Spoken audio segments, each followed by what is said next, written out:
Hello guys, magandang araw sa inyo. So, episode 2 na po ito sa ating pag-clearing sa area. So, sa episode na to, magbibigay ako ng basic information and basic tools kung ano yung dapat nating gamitin para medyo magaan lang yung ating trabaho. So, we hope guys na panoorin ito hanggang dulo kasi talagang ma-experience yung buhay probinsya sa whole video na to. So ito yung mga tools na dapat nating gamitin para medyo matipid.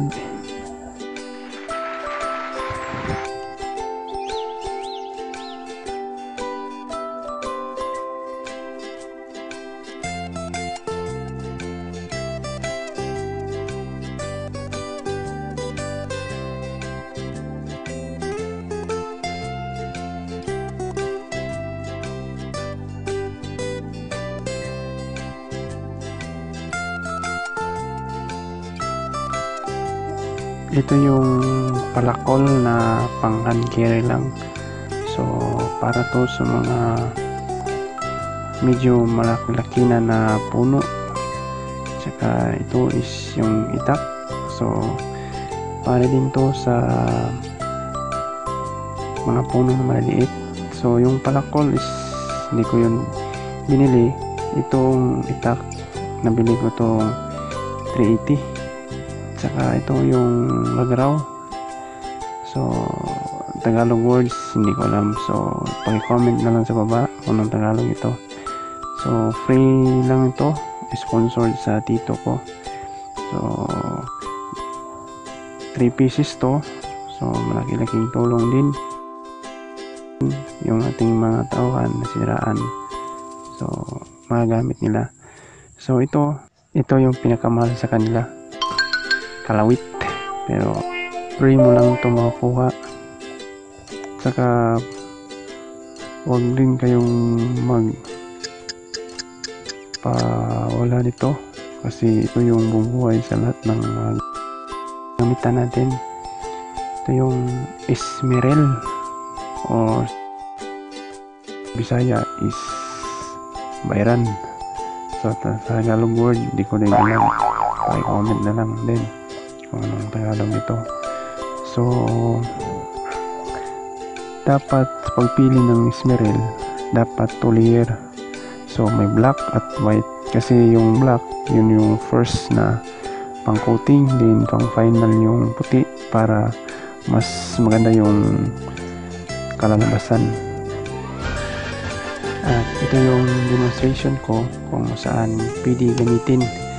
So babala lang po, bawal to sa mga bata. Tsaka ito huwag natin gamitin sa mga illegal, so like kaingin sa ating kabundukan. So ito is may purpose to kasi itong area na to nalagyan natin ng farm. Ang payong kaibigan lang, let's preserve our mother nature para mas maganda yung balik sa atin.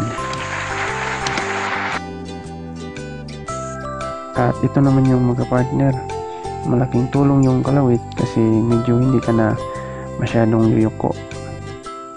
At the same time, safety yung kamay mo.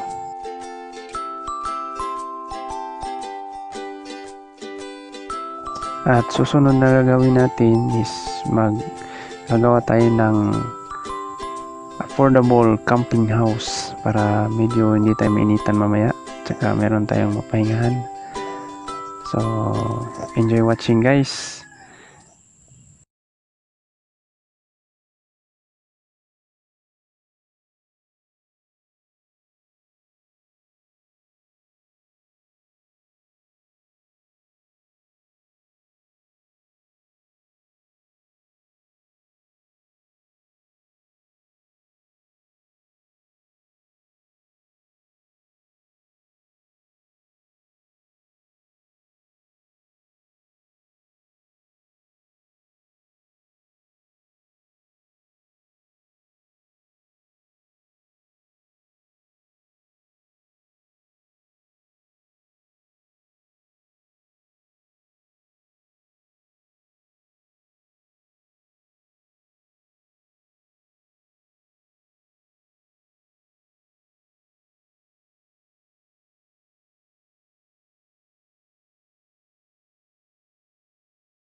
Ang breakfast po namin for today with preskong isda. Huli po ng ating pambot kagabi. So, balang araw mag-vlog din tayo sa ating pambot. So, abang-abang guys. So, isa rin sa technique guys para makabawas tayo sa cost of labor, tayo mismo is tutulong sa pag-clearing sa area or pagtatabas ng damo. So, tara, bilisan natin para madali itong matapos. So let's get it on guys.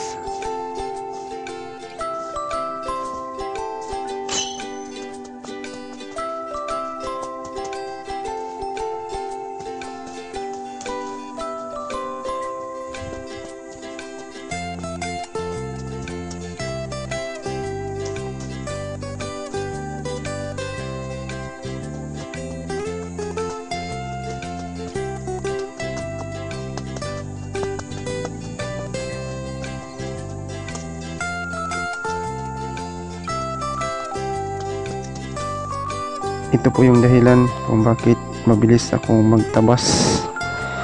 Preskong buko, galing pa to sa puno. Yan o. First time uminom ng buko si Bibi Gion. Feel na feel. Talagang nasasarapan. So preskong presko to. So yan o. Talagang malutong na malutong.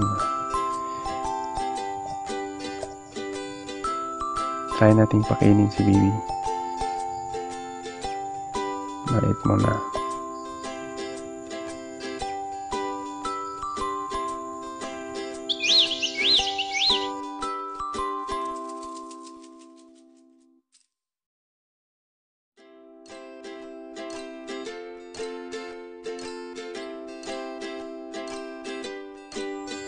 Lunch break po ng ating mga tauhan.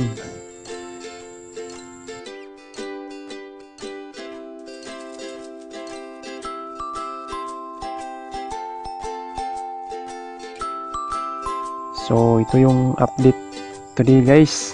Sad to see, hindi kinaya matapos ng isang araw. Kasi last week, tulad ng sabi ko, kumuha ko ng 3 pero hindi talaga kinaya. Isa sa medyo dahilan kung bakit hindi namin natapos kasi marami ditong bahay ng lapinig. So kailangan pa namin pausukan para lumipat ng ibang area. So isa yun sa dahilan. So next week babalikin natin tong 3 para yun yung area ng isla, yung bundok. So yan banda. So yan lang na portion. Sure na yan, matatapos na yan next week.